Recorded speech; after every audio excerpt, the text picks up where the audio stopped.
Hey there guys, what is up? So today we are going to talk about the dupes of Nishane Annie. Now what I have here on my left is the Latafa na sheet, and what I have here on my right is the Spectre Ghost. I got this Spectre Ghost nung nabili ko yung After Love from Sir Mark. Both of these are from Sir Mark as well, no? And hindi ko na talaga malimutan yung amoy nito.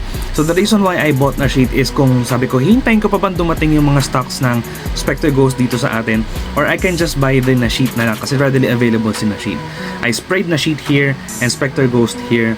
Guys, ang masabi ko lang talaga, si na sheet, nung unang spray ko talaga sa kanya, very alcoholy. Malakas yung pagka-alcohol niya.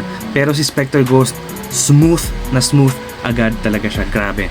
Tapos, both has a notes of ginger, bergamot, blackcurrant, cardamom, and of course yung vanilla. Yun yung grabe, yun yung nagpapakasosyal nung scent na to. And a quick conclusion lang, no? I will just wait for the Spectre Ghost na dumating. Pero if hindi na talaga kayo makahintay, gusto niyo yung scent profile ng Nishane Annie or ng ganitong type of fragrance, you can get na sheet. Kasi after 5 to 10 minutes naman na naglalapit naman na silang dalawa. Siguro yung pagkalapit nilang dalawa is around mga 90%, 95% magkalapit na silang dalawa. Halos magkaamoy na talaga sila.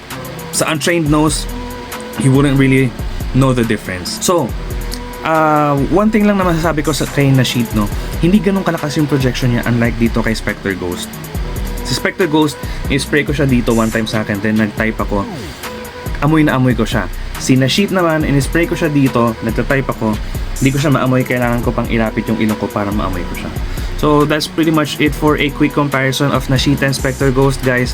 If hindi na kayo makapaghintay, you can just get the na sheet. Pero if you can wait, go get the Spectre Ghost. That's pretty much it for me. Hope to see you soon and take care.